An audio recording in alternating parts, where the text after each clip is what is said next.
The Ballad of Reading Gaol by Oscar Wilde. He did not wear his scarlet coat, for blood and wine are red, and blood and wine were on his hands when they found him with the dead, the poor dead woman whom he loved, and murdered in her bed. He walked amongst the trial men, in a suit of shabby grey. A cricket cap was on his head, and his step seemed light and gay.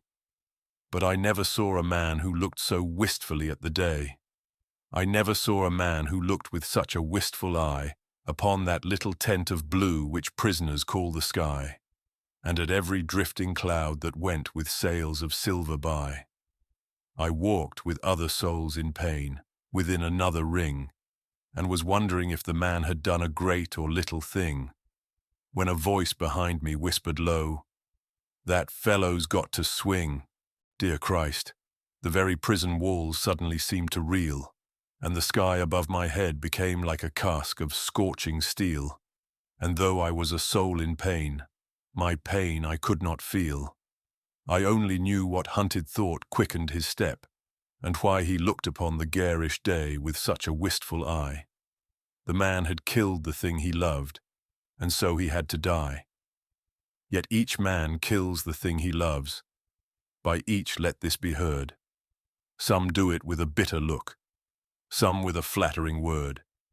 The coward does it with a kiss, the brave man with a sword. Some kill their love when they are young, and some when they are old. Some strangle with the hands of lust, some with the hands of gold. The kindest use a knife, because the dead so soon grow cold. Some love too little, some too long, some sell, and others buy. Some do the deed with many tears, and some without a sigh. For each man kills the thing he loves, yet each man does not die. He does not die a death of shame on a day of dark disgrace, nor have a noose about his neck, nor a cloth upon his face, nor drop feet foremost through the floor into an empty place. He does not sit with silent men who watch him night and day, who watch him when he tries to weep and when he tries to pray, who watch him lest himself should rob the prison of its prey. He does not wake at dawn to see dread figures throng his room, the shivering chaplain robed in white, the sheriff stern with gloom, and the governor all in shiny black, with the yellow face of doom. He does not rise in piteous haste to put on convict clothes, while some coarse-mouthed doctor gloats and notes each new and nerve-twitched pose, fingering a watch whose little ticks are like horrible hammer blows. He does not know that sickening thirst that sands one's throat before the hangman with his gardener's gloves slips through the padded door and binds one with 3 leathern thongs that the throat may thirst no more. He does not bend his head to hear the burial office read, nor, while the terror of his soul tells him he is not dead, cross his own coffin as he moves into the hideous shed. He does not stare upon the air through a little roof of glass. He does not pray with lips of clay for his agony to pass, nor feel upon his shuddering cheek the kiss of Caiaphas. He did not wring his hands nor weep, nor did he peak or pine, but he drank the air as though it held some healthful anodyne. With open mouth he drank the sun as though it had been wine, and I and all the souls in pain who tramped the other ring forgot if we ourselves had done a great or little thing, and watched with gaze of dull amaze the man who had to swing. And strange it was to see him pass with a step so light and gay, and strange it was to see him look so wistfully at the day, and strange it was to think that he had such a debt to pay. For oak and elm have pleasant leaves that in the springtime shoot, but grim to see is the gallows tree, with its adder-bitten root, and green or dry, a man must die before it bears its fruit. The loftiest place is that seat of grace for which all worldlings try. But who would stand in hempen band upon a scaffold high, and through a murderer's collar take his last look at the sky? It is sweet to dance to violins when love and life are fair. To dance to flutes, to dance to lutes is delicate and rare. but it is not sweet with nimble feet to dance upon the air. So with curious eyes and sick surmise we watched him day by day, and wondered if each one of us would end the self-same way, for none can tell to what red hell his sightless soul may stray. At last the dead man walked no more amongst the trial men, and I knew that he was standing up in the black dock's dreadful pen, and that never would I see his face in God's sweet world again.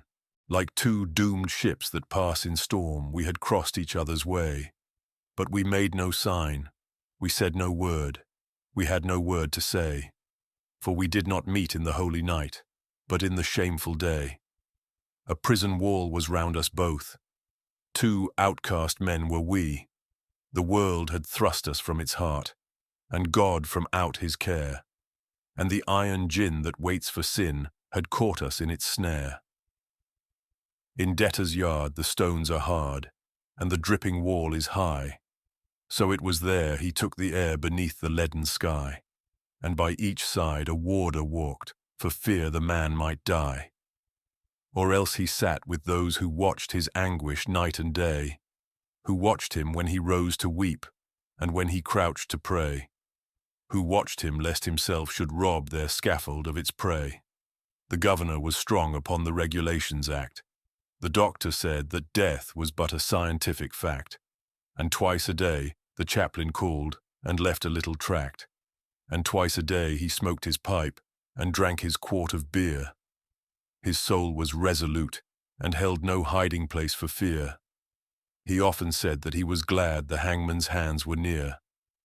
But why he said so strange a thing, no warder dared to ask, for he to whom a watcher's doom is given as his task must set a lock upon his lips and make his face a mask.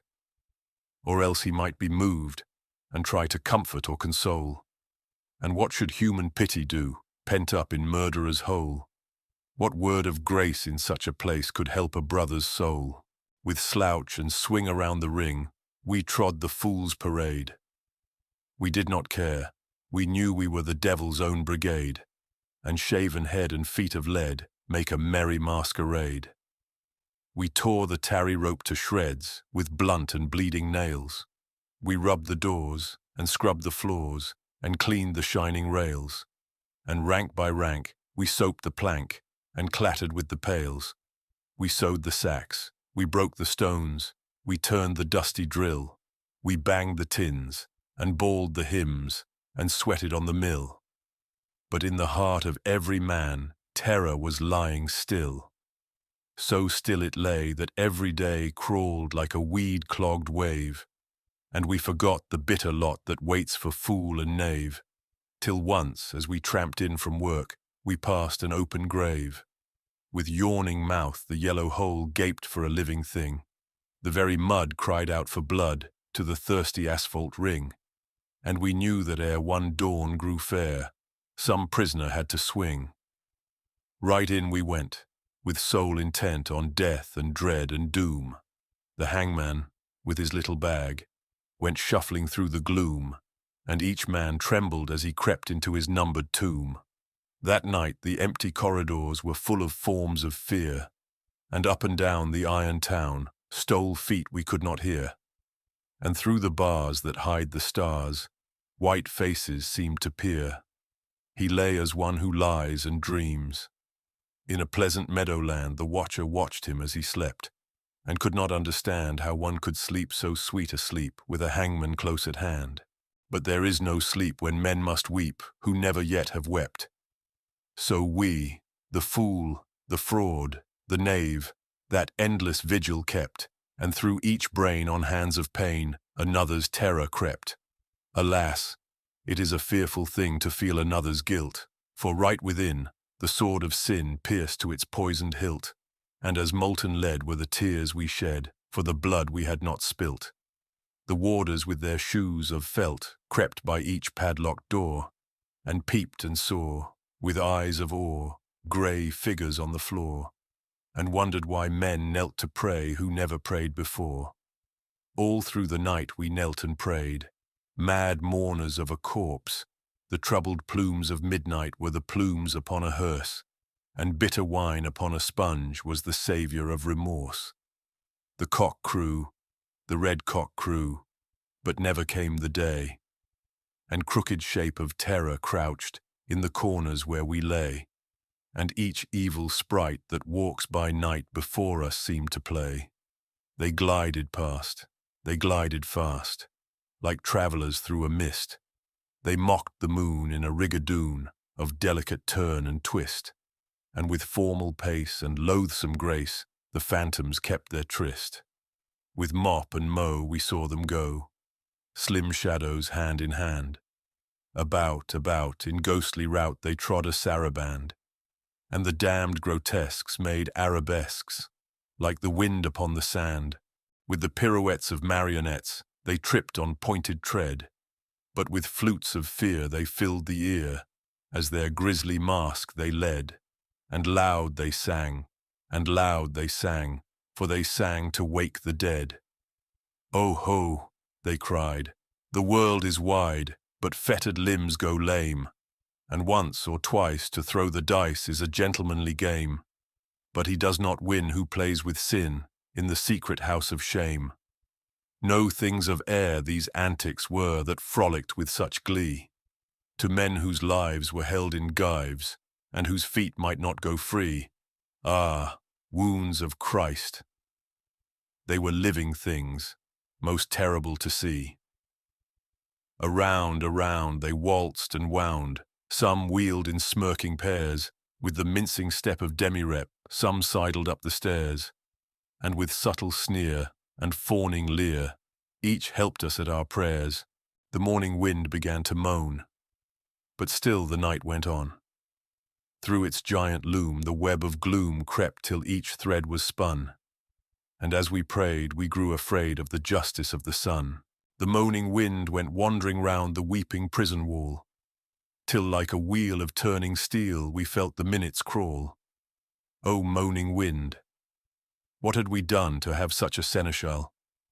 At last I saw the shadowed bars, like a lattice wrought in lead, move right across the whitewashed wall that faced my three-plank bed, and I knew that somewhere in the world God's dreadful dawn was red. At 6 o'clock we cleaned our cells. At 7 all was still, but the sough and swing of a mighty wing the prison seemed to fill, for the Lord of Death with icy breath had entered in to kill. He did not pass in purple pomp, nor ride a moon-white steed. 3 yards of cord and a sliding board are all the gallows need. So with rope of shame the herald came to do the secret deed. We were as men who through a fen of filthy darkness grope.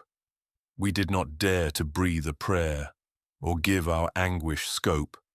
Something was dead in each of us, and what was dead was hope. For man's grim justice goes its way, and will not swerve aside. It slays the weak, it slays the strong. It has a deadly stride. With iron heel it slays the strong, the monstrous parricide. We waited for the stroke of 8. Each tongue was thick with thirst. For the stroke of 8 is the stroke of fate that makes a man accursed, and fate will use a running noose for the best man and the worst. We had no other thing to do, save to wait for the sign to come. So like things of stone in a valley lone, quiet we sat and dumb, but each man's heart beat thick and quick, like a madman on a drum.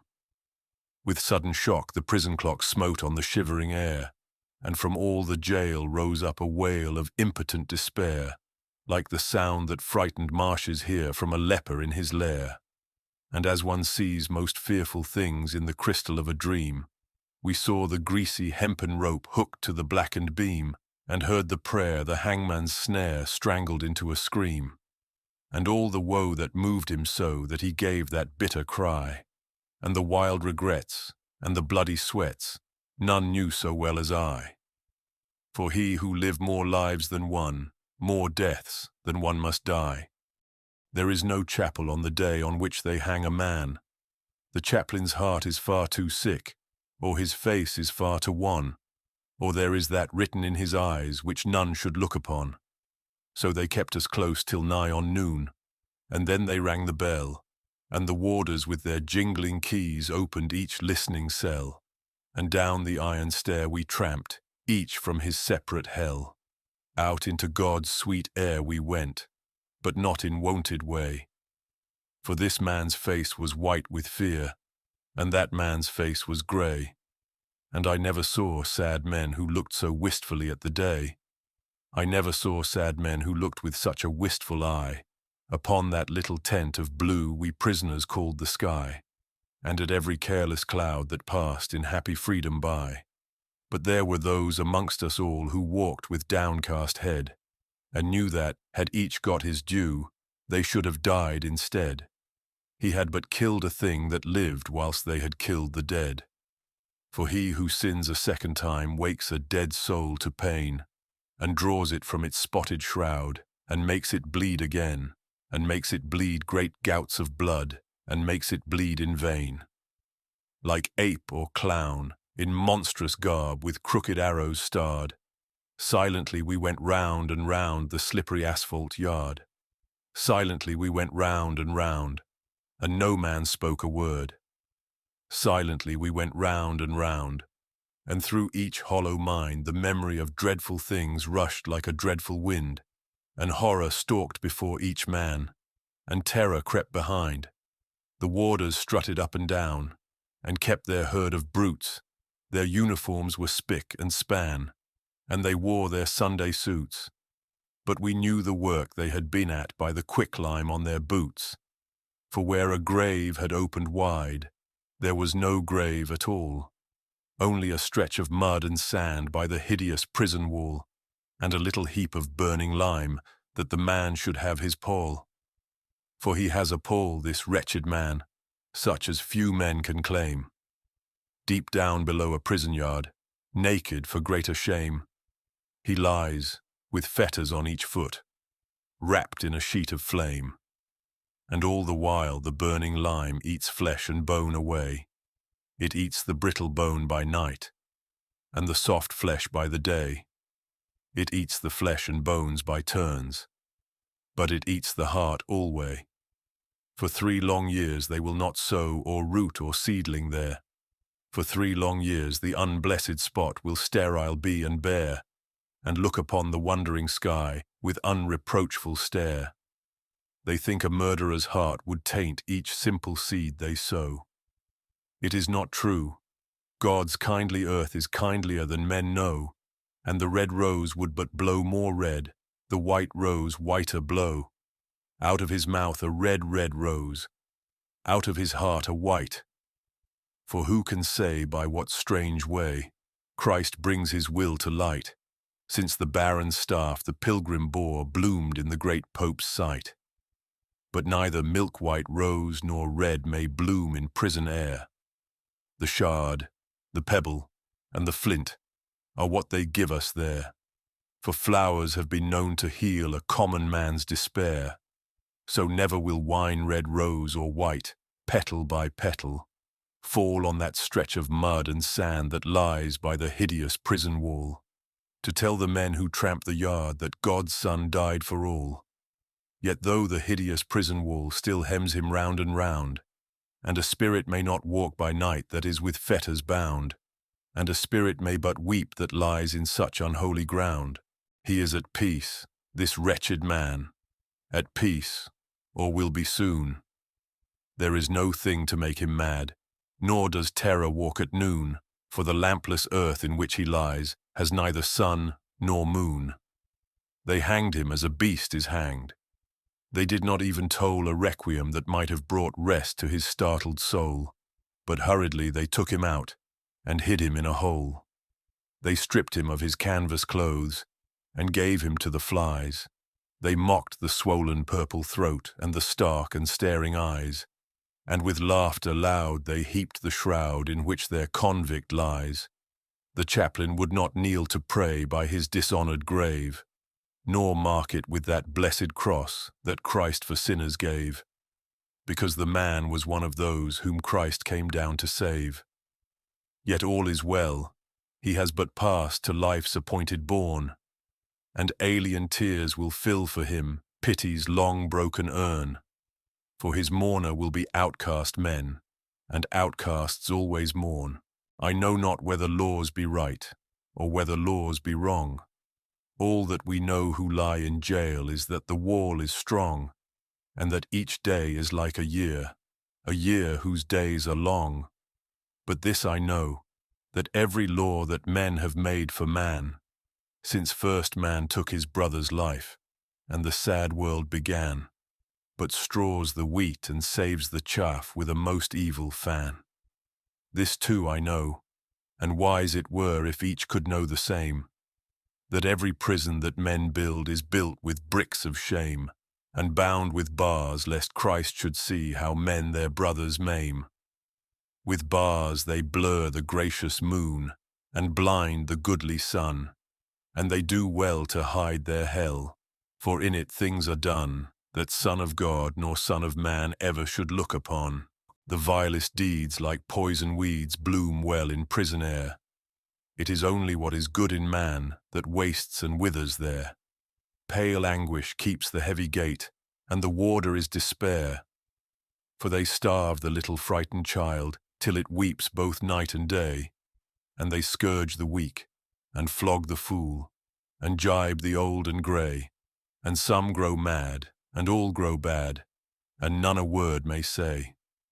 Each narrow cell in which we dwell is a foul and dark latrine, and the fetid breath of living death chokes up each grated screen, and all but lust is turned to dust in humanity's machine.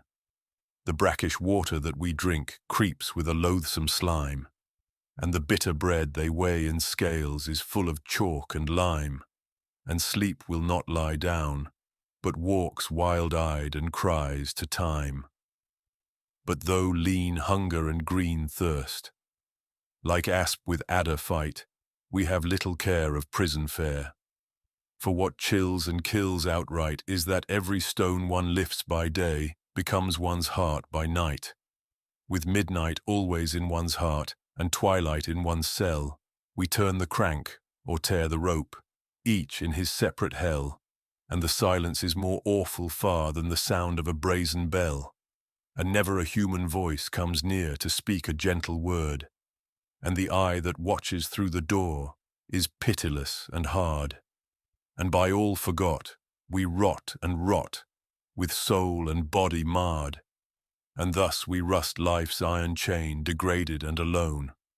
And some men curse, and some men weep, and some men make no moan.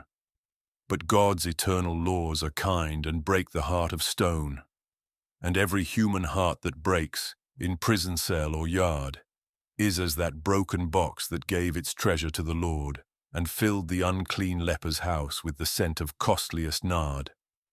Ah, happy day they whose hearts can break and peace of pardon win. How else may man make straight his plan and cleanse his soul from sin? How else but through a broken heart may Lord Christ enter in, and he of the swollen purple throat, and the stark and staring eyes, waits for the holy hands that took the thief to paradise, and a broken and a contrite heart the Lord will not despise. The man in red who reads the law gave him 3 weeks of life, 3 little weeks in which to heal his soul of his soul's strife, and cleanse from every blot of blood the hand that held the knife. And with tears of blood he cleansed the hand that held the steel. For only blood can wipe out blood, and only tears can heal.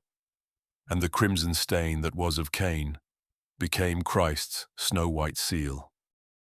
In Reading jail by Reading town there is a pit of shame, and in it lies a wretched man eaten by teeth of flame. In burning winding sheet he lies, and his grave has got no name. And there, till Christ call forth the dead, in silence let him lie. No need to waste the foolish tear, or heave the windy sigh. The man had killed the thing he loved, and so he had to die.